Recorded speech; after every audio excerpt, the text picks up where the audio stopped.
Evangelho de Marcos, no capítulo 7, versículo 24. Diz assim a palavra de Deus.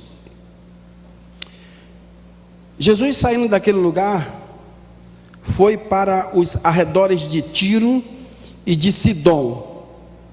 Entrou numa casa e não queria que ninguém o soubesse. Contudo, não conseguiu manter em segredo a sua presença. De fato, logo que ouviu falar dele, certa mulher, cuja filha estava com um espírito imundo, veio e lançou-se aos seus pés. A mulher era grega, Cirofenícia de origem, e rogava a Jesus que expulsasse de sua filha o demônio. Ele lhe disse: deixe que primeiro os filhos comam até se fartar, pois não é correto tirar o pão dos filhos e lançá-los aos cachorrinhos. Ela respondeu: sim, Senhor, mas até os cachorrinhos debaixo da mesa comem das migalhas das crianças. Então ele disse: por causa desta resposta, você pode ir. O demônio já saiu de sua filha. Ela foi para casa, encontrou a sua filha deitada na cama, e o demônio já o deixara. A seguir, Jesus saiu dos arredores de Tiro e atravessou Sidom até o mar da Galileia e a região de Decápolis. Ali algumas pessoas lhe trouxeram um homem que era surdo e mal podia falar, suplicando-lhes que lhe impusesse as mãos. Depois de levá-los à parte, longe da multidão, Jesus colocou os dedos nos ouvidos dele, em seguida cuspiu e tocou na língua do homem, então voltou os olhos para o céu e com um profundo suspiro disse: Efatá, que significa abra-se. Com isso os ouvidos dos homens se abriram, sua língua ficou livre e começou a falar corretamente. Jesus ordenou que lhe não contasse a ninguém. Contudo, quanto mais ele proibia, mais eles falavam. O povo ficava simplesmente maravilhado e dizia: ele faz tudo muito bem. Faz até o surdo ouvir e o mudo falar. E a gente pode completar: e o cego ver. O cego ver, os irmãos podem olhar lá no capítulo 8, no versículo 22, e nós vamos somente completar essa frase, exatamente dizendo assim: o surdo ouvir, o mudo falar e o cego ver. Vamos orar?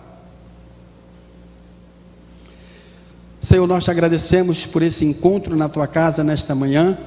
Podemos nos colocar diante do Senhor e prestar culto ao teu nome, reconhecendo que só o Senhor é digno de toda a adoração. E sabemos, ó Deus, que somos tão falhos e pequenos diante da tua grandeza, mas contamos com o teu Espírito, é quem nos dá condições de nós abrirmos os nossos lábios com louvor ao teu nome e saber que a nossa alma expressa toda a adoração a ti. E com o nosso espírito, com as nossas vidas, em comunhão com o Senhor, em comunhão com a igreja do Senhor, nós podemos, ó Deus, aqui ter esse encontro e esse momento tão maravilhoso e sairmos aqui edificados. Mas te pedimos, Senhor, que o teu Espírito, que age em nossas vidas e em nossos corações, promovendo e produzindo edificação e fortalecimento. E acima de tudo, Senhor Deus, que as nossas vidas estejam sempre prontas a ouvir a tua voz. Em nome de Jesus nós oramos. Amém. Conectados e se achando conectados. Quando nós falamos em conectados, nós vimos que o ministério de Jesus, ele sempre levou aos discípulos o ensinamento, produziram através do ensino, que as experiências que os discípulos teriam com ele, davam a ele condições deles compreenderem um pouco mais sobre quem Jesus era, o que ele representava e o reino de Deus acima de tudo. O grande propósito de Jesus reunir os discípulos e atraí-los para ele, era fazer com que eles estivessem conectados com o ensino e através da sua vida, o qual Jesus ensinava.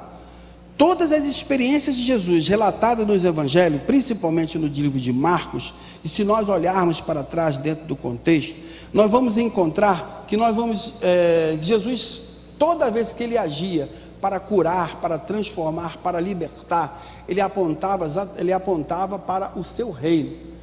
Jesus não queria nenhuma promoção pessoal, até porque era muito comum algumas pessoas se dizerem religiosas, se levantarem como Messias, como Cristo, para mostrar às pessoas que ele tinha uma capacidade sobrenatural, e aquilo ali produzia pessoas adeptas e formaram grupos. Isso era muito comum na época de Jesus, e isso de certa forma incomodava as autoridades. Então, quando nós vamos encontrar no relato de Marcos, até a partir do capítulo 5, no versículo 18, nós vamos encontrar a ação de Jesus para libertar, no caso aqui o endemoniado de Marcos 18. No capítulo 7 nós vamos encontrar a experiência dessa mulher cirofenícia. É importante o relato de Marcos, porque ele vai fazer o deslocamento de Jesus para algumas áreas. E é importante nós percebermos que esse deslocamento de Jesus, ele não era apenas porque Jesus queria, mas tinha um propósito de que Jesus ele sofria as perseguições como um líder religioso, como aquela pessoa que produzia na vida das pessoas a transformação, e aquilo de uma certa forma, o que poderia ser algo muito bom, porque transformava, libertava, colocava em ordem as famílias, a casa, mas aquilo incomodava porque havia interesse por trás de tudo aquilo que Jesus fazia. O interesse das pessoas em não deixar que Jesus fizesse aquilo, ou passasse para as pessoas o que representava, o que significava o reino de Deus. É claro que a gente vai encontrar toda essa opressão, de toda essa pressão dos líderes religiosos, até mesmo das autoridades, para que exatamente o reino de Deus não se propagasse, não tomasse uma dimensão e não chegasse a um ponto de as pessoas realmente tomarem esse conhecimento. Então nós vamos encontrar lá no capítulo 7 de Marcos, Jesus dizendo exatamente isso para os fariseus: este povo me honra com os lábios, mas o seu coração está longe de mim, em vão me adora, seus ensinamentos não passam de regras ensinadas por homens.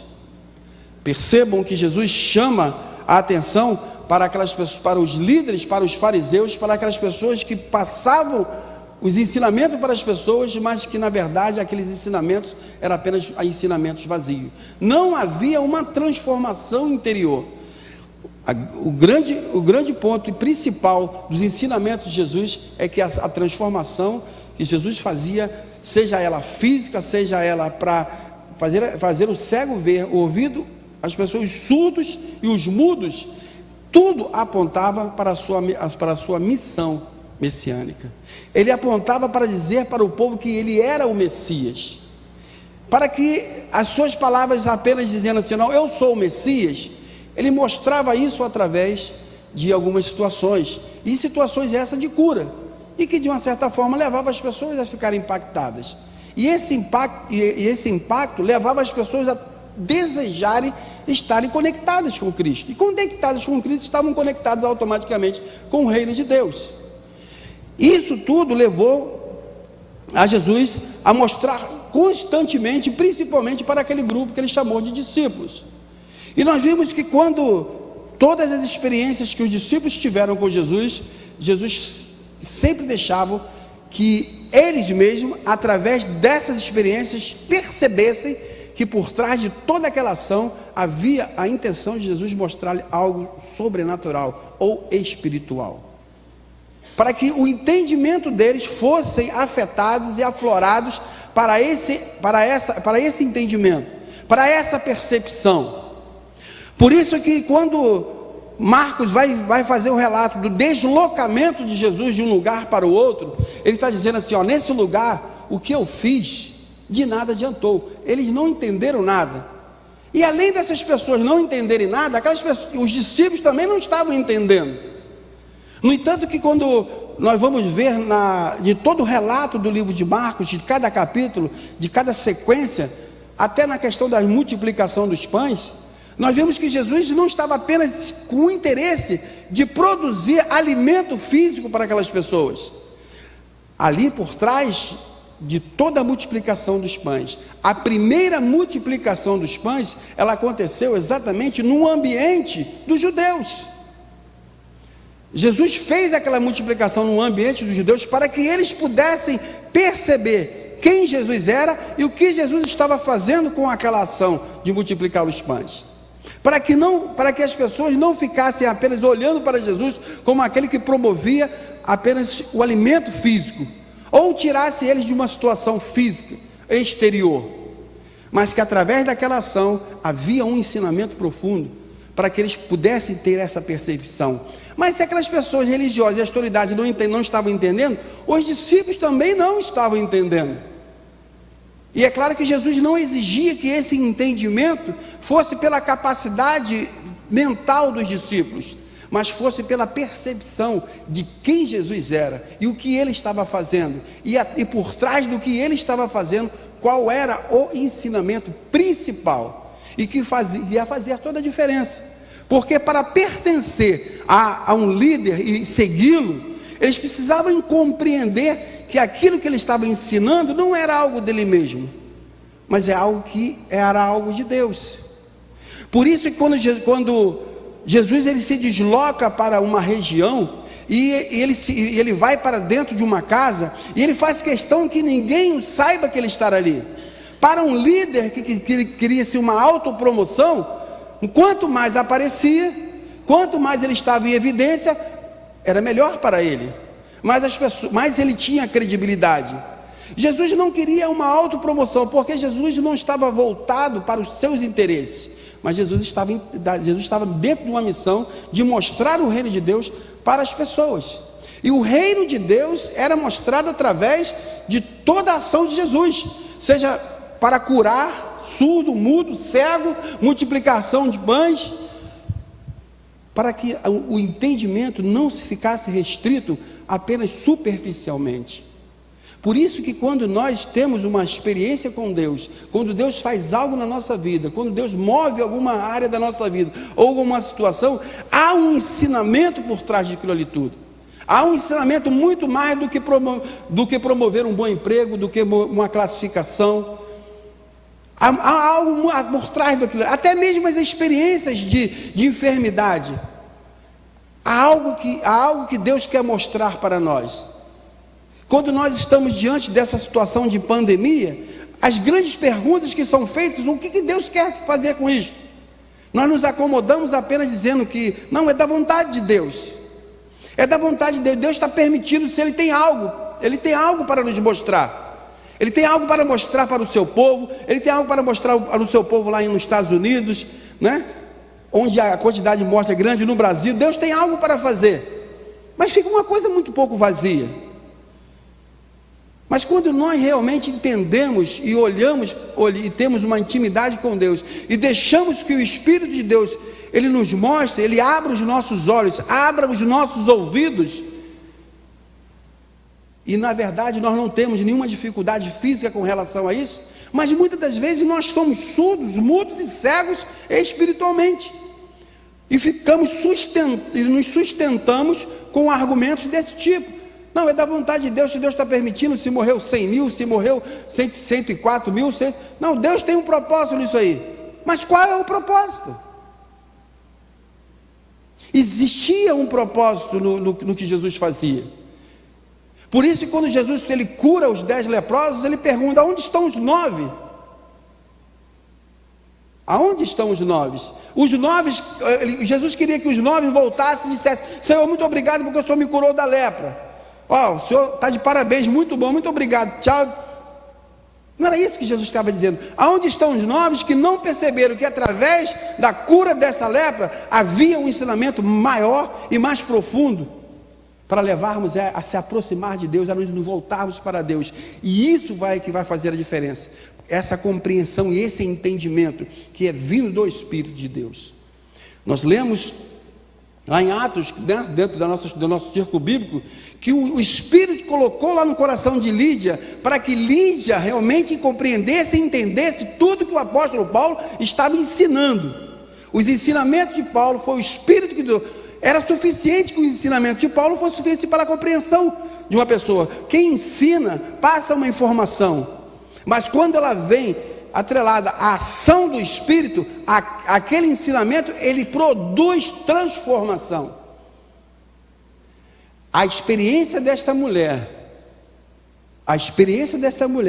e de ver que a sua filha estava endemoniada, a experiência dela foi uma experiência de uma libertação, de que ela queria realmente ver que Jesus fazia na vida dela.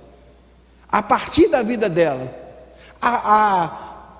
o expulsar do demônio da filha daquela mulher, na verdade só era a comprovação do que Jesus estava fazendo na vida dela, porque ela creu.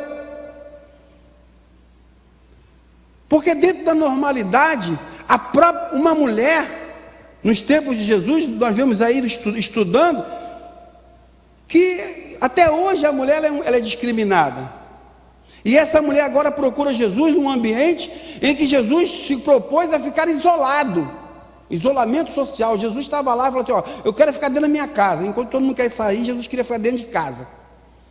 Deixa eu escondido aqui, deixa eu quieto aqui. Mas aquela mulher insiste. Mas aquela mulher insiste agora, já numa outra região. Jesus sai do ambiente, aquele ambiente religioso dos fariseus, onde as pessoas estavam fazendo pressão, onde as pessoas não estavam entendendo nada, onde ninguém estava entendendo nada, porque estava com os seus interesses. Jesus se desloca para quem se interessa. Jesus vai para um outro ambiente, o ambiente dos gentios. Quando Marcos faz o relato de Sidom e Tiro, ele faz exatamente isso. Ele se desloca, ele vai para o lugar dos gentios, e exatamente encontra quem? Uma mulher, Ciro Fenícia, gentio. O que essa mulher tinha de conhecimento de quem era Jesus? Ela creu no que Jesus fez lá do outro lado. Agora do seu lado, ela estava próxima de uma possibilidade de ver a cura para a sua vida e para a libertação da sua filha. E percebam que Jesus, ele mexe um pouco, ele provoca um pouco a situação, exatamente para mostrar se aquela mulher, não para testar a mulher, porque Jesus conhecia o coração de todos, mas para dizer para aquela mulher exatamente isso: olha, do ambiente que eu estava para o ambiente que eu estou, você pode entender todas as coisas. Aqueles que não compreendem, não compreenderam, onde os seus corações estão obscurecidos, onde eles buscam a Deus, onde eles louvam a Deus, mas o seu entendimento está obscurecido. Agora você está dizendo claramente e compreende claramente quem eu sou, e o reino de Deus está agora presente. E por isso agora eu posso dizer para você: a sua filha está liberta. A provocação de Jesus foi exatamente nesse sentido. Não é digno o Messias que foi escolhido para os judeus, não é digno agora esse Messias se deslocar para aqui e agora promover para você uma bênção. Eu não posso promover agora a bênção de salvação, eu não posso promover a bênção agora de você pertencer ao reino. Esse alimento aqui, essa mensagem, essa esperança é para quê?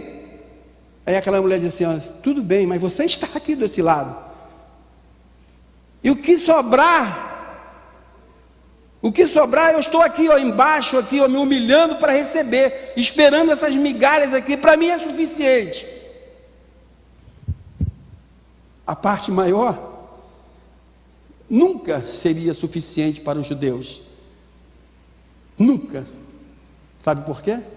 Porque quando você não está com o coração para se alimentar, o muito nunca será suficiente. Mas quando você está com o teu coração esperando do Espírito, esperando em Deus, a migalha, ela será um banquete. Ela será um banquete. Por isso, e quando aquela mulher, quando Jesus provoca aquela mulher, ela exatamente usa assim: e cachorrinho? Só chamar de mulher já colocava ela lá embaixo. E chamar de cachorrinho, então, é uma expressão de colocar no mais inferior estado. Mas, quando aquela mulher, ela responde com o seu coração, Jesus fala assim: bom, a cura da tua filha é só a cereja do bolo. A cura da tua filha, você entendeu quem eu sou, o Messias. E quando Jesus faz a multiplicação dos pães, a segunda multiplicação dos pães, ele também faz em outra região. A segunda multiplicação dos pães agora também é no meio dos gentios. Agora também é no ambiente dos gentios. Os desprezados, aqueles que não têm esperança nenhuma. É nesse ambiente que Jesus faz as multiplicações dos pães. 7.000, 7 cestos, 4.000 pessoas abençoadas. Os 4 cantos da terra. A humanidade agora, o reino de Deus está agora disponível para a humanidade. O Messias está aí.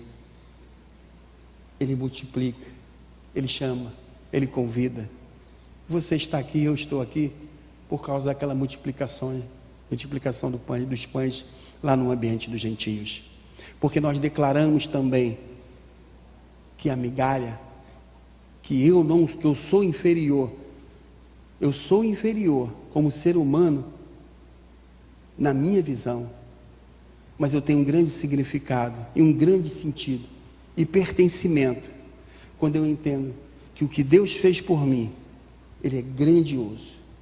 Jesus morrer na cruz para muitos é loucura, mas o quanto faz diferença para nós sabemos que um ato de amor produziu em mim uma transformação, que quando eu abro os meus lábios, quando eu me reúno como igreja do Senhor, quando eu me reúno para falar do reino, quando eu propago esta mensagem, eu estou falando pela experiência que eu tive com Cristo. Eu também fiquei naquela condição daquela mulher, esperando as migalhas, porque eu criei. Porque eu consegui olhar para Jesus, além daquele que poderia fazer algo para mim, como me alimentar fisicamente. Como o próprio diabo propôs a ele: multiplica os pães aí, transforma essa pedra em pães. Transforma essa pedra em pães e você vai ver o seu nome sendo propagado por todos os cantos da terra. O homem que produziu, transformou pedra em pães, alimentou todo mundo. E os romanos, quando queria se promover, pão e circo.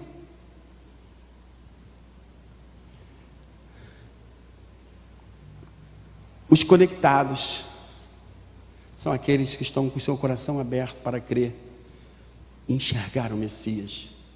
É quando nossos olhos estão abertos, quando nossos ouvidos estão abertos, quando nossos lábios estão abertos para a compreensão de quem Jesus é de verdade para nós. Jesus faz uma transformação e pede para que isso não seja propagado.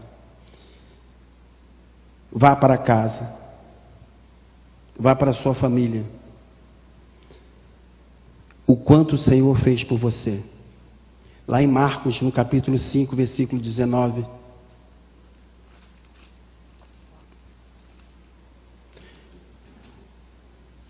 Diz assim: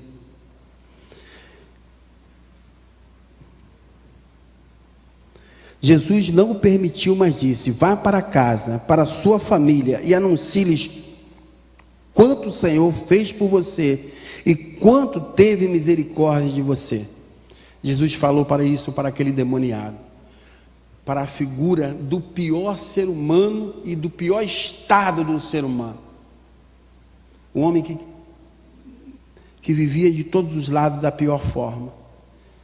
Jesus usa de misericórdia e cura aquele homem. É importante a gente perceber que quando Jesus curava de um lado, daqueles que se achavam conectados, Jesus fala assim: olha, não fale para ninguém. E quando Jesus vai para um outro lado, E Jesus expulsa os demônios, Jesus cura, Jesus liberta. Jesus disse: ó, vai para a tua casa e compartilhe com a sua família o que o Senhor fez por você. Sabe por quê? Porque ele não buscava autopromoção.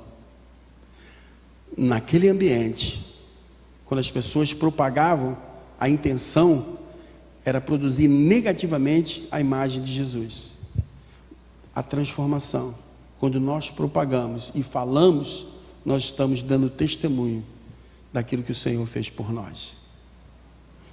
E que possamos compreender de que estar conectados com o reino é ter o nosso entendimento espiritual aflorado cada instante, porque cada ato nas nossas vidas, cada fato que acontece nas nossas vidas, ele aponta para nós compreendermos quem Jesus é, o Messias de Israel. E eu sou, e eu faço parte desse Messias, seja para curar aqui, ou seja para levar para a eternidade. Ele será sempre o Messias, aquele que num ambiente, qualquer ambiente, que se olhe para ele, vai olhar apenas como um homem que fez algo no passado, mas para nós, é aquele que faz algo hoje, para nos levarmos para o futuro, para a eternidade. Esse é o Messias, que ele espera que nós tenhamos percepção a cada instante, a cada momento das nossas vidas, em cada detalhe, seja na coisa mais simples, ou naquilo que nós passamos de tão gravidade aos nossos olhos. Saibamos que ele está sempre apontando para o Messias de Israel, o libertador, aquele que nos dá sempre a esperança de que, a despeito de qualquer momento que nós estejamos passando, ele é Senhor das nossas vidas. Deus nos abençoe.